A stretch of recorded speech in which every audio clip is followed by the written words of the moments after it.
Alright, so the time of this recording is just a few minutes after Minecraft Live ended, and this video, I'm gonna give you my thought. So I'm gonna do this in a bit of a beginning to end fashion. We're gonna start with the beginning of the show, even the pre-show, and then we're gonna end with what happens at the end.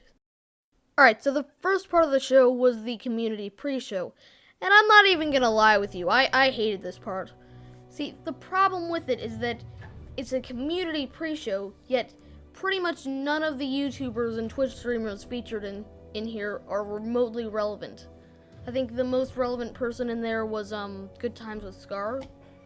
And just to illustrate how bad this is, number one, not even a single person from the Dream SMP is featured here, which is basically all the popular Minecraft YouTubers of today.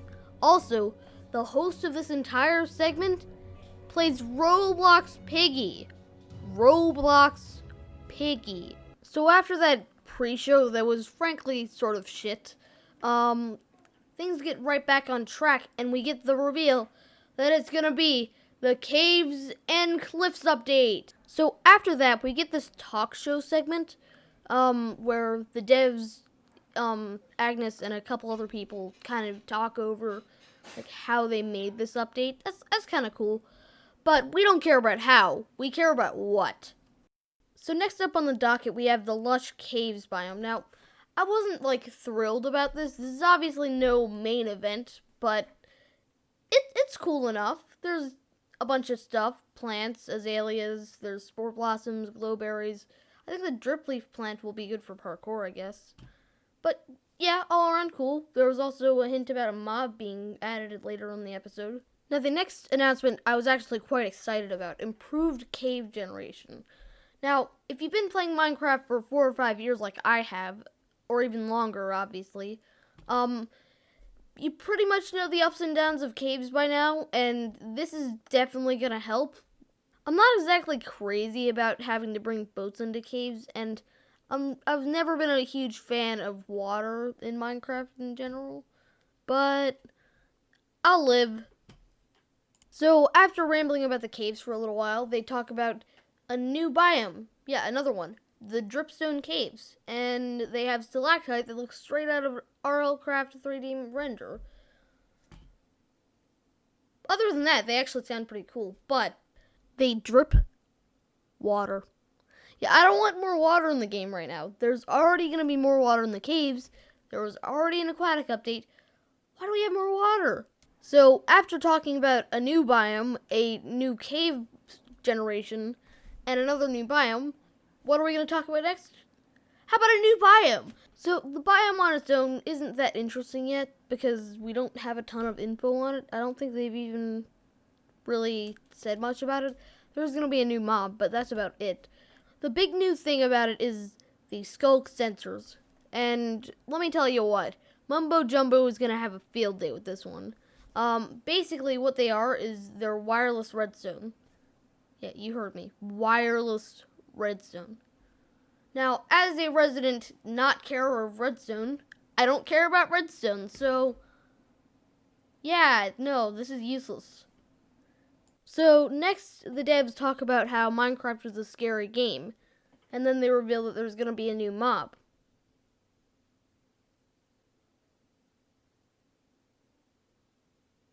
Ah!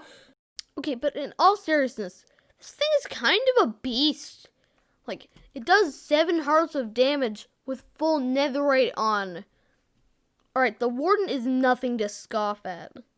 Then Voobooey comes in, he does the correspondent thing, and then we get the pixel segments where they talk about each mob that we're supposed to vote for. So there's Glow Squid, Iceologer, and Piss Cow, who is everyone's favorite to talk about and least favorite to vote about. This is nice and all. It's a little corny, and I've already seen the short YouTube version, so I don't really care. I voted Iceologer, but I'm just glad that the cow thing didn't win. The Glow Squid ended up winning, if you're curious. So after that, they do a little ditty about Minecraft Earth, and rather than what they discuss, I'm more surprised by the fact that they still acknowledge that Minecraft Earth as a game exists. Then they get Green and Mumbo Jumbo to do a bit about Minecraft Earth, which is probably the closest they get to actually being in touch with the community. So after that, we get another update from the correspondent, and he shows off sculptures of the new mobs, and then he talks to another dev for a while. So then they get a compilation of people playing Minecraft Dungeons, then they talk about crossplay, and then we have some new DLC. It looks like it's going to be about the Nether, the End, and the Water, and I'm mildly excited about it. I'm not a huge Dungeons player. I picked up the game at launch, I got the DLCs, and I played the normal game once. I played a little bit of the first DLC. I might come back to it, I don't know. I guess the thing with Dungeons is that it's kind of stale after one playthrough, and there's not really much to do after it. But hey, I might return to it. It was a fun time. So after this, we get a segment where they drone on and on about Minecraft Education Edition. And I don't think they understand that if you're watching Minecraft Live, you don't care about Minecraft Education Edition. And if you care about Minecraft Education Edition, you probably don't watch Minecraft Live. Now, after that segment where everyone grabbed their snacks and went to the bathroom, Jeb talks about game design. So after that brief segment with Jeb, we get the announcement that Steve is headed to Smash Brothers. Now, we already got this earlier, but this is pretty epic. Now, as a Minecraft player, I'm not a huge knower of Smash Brothers things, but I think this is pretty epic. Now, there's also going to be Alex and the zombie and the Enderman coming into the game, and I'm pretty sure that they're going to be quite complex and a big character in the game. Now, if you want to hear how a Smash Brothers player processes this, check out Introspective's recent video on it. I think it's really good, and it kind of illustrates what this is like for a Smash Brothers player. And we hear that Masahiro Sakurai is a big fan of Minecraft. Let's go! Then there's a segment about how a literal city in Kosovo was built because of Minecraft. That's kind of cool. They talk about Jeb hitting his 10th anniversary on Minecraft, and then we get a really weird dance segment in the Nether, but okay. So then the correspondent steps in and Piss Cow gets the boot. I'm just glad this happened because honestly, I use the bees little enough already. I don't care about another thing related to them. Then we get a segment talking about how the Minecraft marketplace is international. And personally, that's not really my cup of tea. I'm a Java player, and I kind of don't like paying for something that Java players just get for free, you know? Then we get the announcement of tomatoes, and while these are definitely a sin, I cannot wait to throw tomatoes at Shin on the SMP. Then a trio of random devs talk about custom swords and tomatoes and things.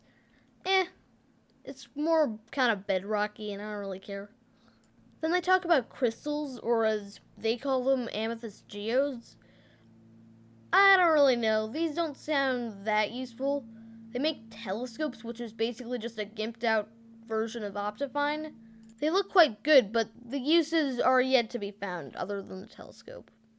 Then they announce that copper is a thing now, and this is great, but I'm getting a little newered out. Like, we had netherite last update, we had gold in the nether last update. I feel like they should take a breather for at least 3 more updates after this. The copper turns green over time, and there's apparently a lightning rod, which I don't see a huge use of other than making things look a bit cooler by being lightning. I don't know. Next up, we have the bundles, and you know what? I hate these. I'm sorry, but inventory management has to stay in the game. It creates strategy, and without it, there's just no balance. These bundles are stupid. It's already unrealistic how much it carries in one inventory, but this is just insane. Furthermore, these are just obsolete. Like, shulker boxes already exist, and I know they're harder to get, but that makes it actually a strategy. Like, you have to work to get shulker boxes, but when you do get them, they're rewarding. After this, they reveal the feature of archaeology, which I feel like I'm probably not going to use much. Like, it's probably just going to get lost in the shuffle like the B update or the terracotta in 1.12 or something. I don't know, it's alright. Maybe some people will use it, but I don't see it having a ton of worth. So right after this, they reveal what's supposed to be the giant, sprawling, kick-in-the-pants end to this entire thing. And that's the axolotls. Now, they're cool, but like, how much are you really gonna fight mobs underwater? If anything, you're gonna try to get out of underwater and not try to fight mobs down there. Like, I know there's the ocean temples, and I know there's drowns and stuffs, but I feel like this was a bit overhyped. I also failed to mention earlier that goats exist now. They jump high and stuff. And there's also the addition of better mountain generating.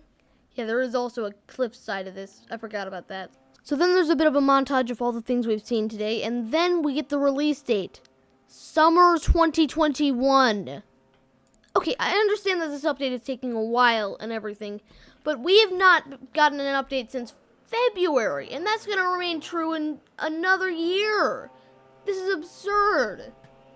2020's been hard enough, and with no Minecraft content coming for a while now, that's just not good. And besides, the Minecraft Dungeons DLCs also don't come for a while. They're in pre-alpha stage. They are not ready. I also failed to mention earlier that there's going to be another Minecraft book coming out by the same guy that made Minecraft The Island. I actually quite like that book. I think I got it for my 8th birthday or something, so that's nice. And finally, to round things out, the glow squid. I'm not sure what his use is going to be other than hypnotizing you. Honestly, I don't think this will be good as the Iceologer. But I'm not mad, at least it's on Piss Cow. So yeah, those were my thoughts on the 2020 Minecraft Live. If you liked the video, like the video. And if you want more content from me, then subscribe. Bye.